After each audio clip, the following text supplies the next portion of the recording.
राज्य आज अपराध प्रबल राज्य राज्य आज अपराधी माने शासन करुचंती पुलिस अपराधी मानक भय लुचि ए राज्य एक विकटाल स्थिति आज पहुंची अपराधी माने शासन करुचंती पुलिस जो माने अपराध को नियंत्रण करिवे बा अपराधी मानक नियंत्रण करिवे से माने आज लुचिचंती से माने केवल अपराधी मानक पाखरे छिड़ाई घूरी बुलुचंती ए घटना आपण मान गणमाध्यम आपण 3 दिन काल देखिले किंतु दुखर कथा ओडिशार police commissioner Bhubaneswar police commissioner समस्त प्रामाणिक तथ्य थिला परे मध्य कहले बाली अंतारे जो घटना घटिला से भिड़ हिंसा द्वारा जो व्यक्ति मृत्युवरण कला सेता बेले पुलिस सेठी पहुंची नथिले पुलिस पहुंची नथिले पुलिस नथिले किंतु सत्य होची पुलिस थिला पीसीआर वैन रे कोन जणिए व्यक्ति आस्थिले पीसीआर वैन रे कोन जणिए व्यक्ति आसंती पीसीआर वैन तो 5-6 जण व्यक्ति थिले ताले 5-6 जण व्यक्ति कोन जदि कंट्रोल करि पारले नाही से माने का को फोन करथिले से माने आईआईसी को फोन करथिले कि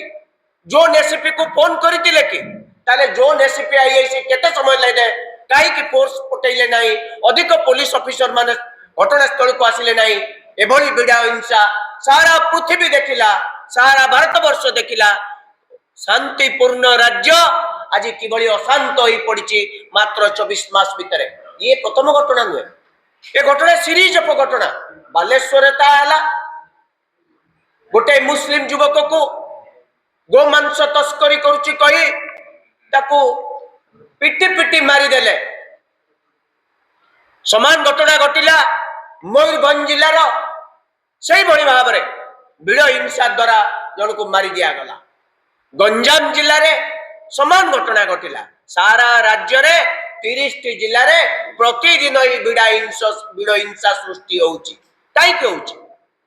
24 मास सरकार आपण प्रतिश्रुति देइथिले गोटे कथा कहिथिले डबल इंजिन सरकार आसिले ओडिसा रो विकास 2 गुणा हबो विकास रो मात्रा अधिक बेगरे गति करिवो ओडिसा रो विकास कोठी होउची विकास कोन ए अपराधी माने करूचंती ब्राउन सुगर कोकेन चरस जो परिमाण रे प्रति वर्ष ए 24 मसिया और 25 मसिया रे सी जाईची 26 मसिया रे सी जाईची ता सर्वकालीन रेकर्ड को पार करिछि गत काली बालीपाटना रे पिटी पिटी मारी दिया गला गोटे युवक ये घटना मंदर न लिबुणु मे घटनार 24 घंटा भी पूरीनी बाली अंता ठारू बालीपाटना पाखापाखी मात्र 1 किलोमीटर 2 किलोमीटर डिफरेंस पिटी पिटी मारी दिया गला ओडिशा रे पुलिस अछि तो पुलिस डीजी सांबादिक सम्मेलन रे कोंतु से जड़े सरकारी कर्मचारी नुहंती साधारण लोकन को से न्याय प्रदान करिबा पई नांती से केवल भारतीय जनता पार्टी रो कर्मी मानक पई अचंती भारतीय जनता पार्टी रो एमएलए एमपी एवं मंत्री मानक पई काम करूचंती से आरएसएस रु दरमा नउचंती बीजेपी पैसा रु दरमा नउचंती ओडिशा कर पैसा रु डीजी दरमा दउ नांती ए पुलिस विभाग एते निष्क्रिय ए गृह मंत्री आज जे मुख्यमंत्री राज्य रे जांक पाखरे गृह विभाग अछि से जाउचंती पश्चिम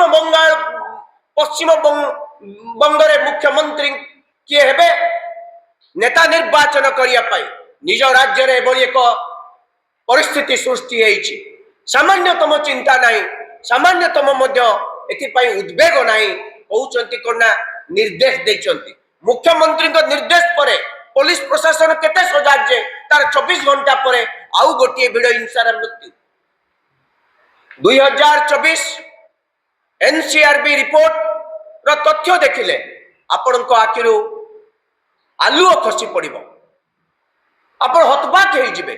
ई 2 वर्ष भितर ओडिसा स्थिति एते तळकु चली गला आज ओडिसा अपराधी मानकर चोरा भूमि पलटिछि अपराध नियंत्रण करिबारे अपराधी माननको लगाम लगाइबारे सरकार संपूर्ण विफल पुलिस प्रशासन संपूर्ण विफल ये होम सेक्रेटरी काई रहिबे डीजी काई रहिबे एते बड़ पुलिस विभाग रहिबो काई जदि जने भिड़ा हिंसार पिटी पिटी मारी देला परे ताको गुटे ट्रक रे बुहा जिवो आम पई एम्बुलेंस दिए नाही जदि गुटे पुलिस गाड़ी मध्य निया जाई पारला नहीं ताले ये राज्यर प्रशासन कहा काम करुचे साधारण जनता पाई ना निर्दिष्ट कतिपय यही जो मैंने आज क्षमतार अच्छा से ये हूँ राज्य कांग्रेस बड़ा प्रश्न। द्वितीय कथा कि मुझे चाहे 2024 एनसीआरबी रिपोर्ट एवं तथ्य प्रकाश पाइला ए तथ्य अनुसार ओडिशा हूँ भारत वर्षर प्रथम राज्य आपण मैंने समस्त शुणु ओडिशा हूँ भारत वर्षर सबुठ प्रथम राज्य संगठित अपराध क्षेत्र में संगठित अपराध कहले अत्यंत भयंकर अपराध जहाँकि आम कहूँ बड़ी सांघातिक घटना मान ओडिशा राज्य घटुची एवं सारा भारत वर्ष में जेते राज्य अच्छा ओडिशा प्रथम राज्य ओडिशार जनसंख्या 4 कोटी 66 लक्ष 66 लक्ष भितर आम एत अपराध प्रवण हो जाइछु जे आम जो राज्य मानकर 11 कोटी 9 कोटी जनसंख्या टपई देइछु खाली सेतिक नुहे ए राज्य रे प्रति लक्ष रे 161.6 जन महिला प्रति असदाचरण करा जाए नाबालिका चालान महिला अपहरण रे ओडिशा मध्य भारत वर्ष रे प्रथम राज्य नाबालिका चालान महिला अपहरण क्षेत्र में ओडिशा सारा भारत वर्ष रे प्रथम राज्य ए राज्य रे जड़े उपमुख्यमंत्री अच्छा महिला 33% महिला संरक्षण कला कला पोशाक पिंधुचंती कला साड़ी पिंधुचंती कला पट्टी लगाउछन अरे जदि तुम राज्य महिला मान को अपहरण करा जाउछि जदि तुम राज्य प्रतिदिन नाबालिका मान को अपहरण करा जाउछि ताहले ये को बड़ी महिला सशक्तिकरण ये होछि प्रथम कथा बिहार जहाँ को पूर्वतन मंत्री कहते बिहार होछि सबुठारु अपराध प्रबल राज्य जंगल राज चली कहला ए बीजेपी प्रधानमंत्री कहते भारत वर्षर गृहमंत्री कहते किंतु तथ्य कौन केंद्र सरकार एनसीआरबी रिपोर्ट तथ्य अनुसार बिहार 1 लाख लोकों भितर 83 जन प्रति गुरुतर संगठित अपराध घटुला बेले ओडिशार 161.6 जन प्रति घटुची अर्थात बिहार रे जहाँ घटुची ओडिशा रे 2 गुणा घटुची तेणु अपराध क्षेत्र में ओडिशा सर्वश्रेष्ठ स्थान अधिकार करिछि बिहार को जंगल राज कहवा दरकार नहीं मान्यवर गृहमंत्री मान्यवर प्रधानमंत्री आज सांबादिक सम्मेलन रे कोंतु आमे ओडिशा रे द्रुत प्रगति करिछु अपराध क्षेत्र में कारण बिहार को टपी जाइछि ओडिशा ये कथा कहतु ये कथा को ये मुख्यमंत्री स्वीकार करंतु 2 उपमुख्यमंत्री स्वीकार करंतु ये आईन मंत्री स्वीकार करंतु ये राज्य प्रशासन मध्य स्वीकार करू ये तथ्य तो कांग्रेस नुहे ये तथ्य तो एनसीआरबी रो तथ्य ये तथ्य को स्वीकार करिबारे कोठी असुविधा रही सत्य कोन लुचि जीव ये होची आज राज्यर संगीन स्थिति ए राज्य को रक्षा करने को पड़िबो एमानन को उचित शास्ति देवा को पड़िबो।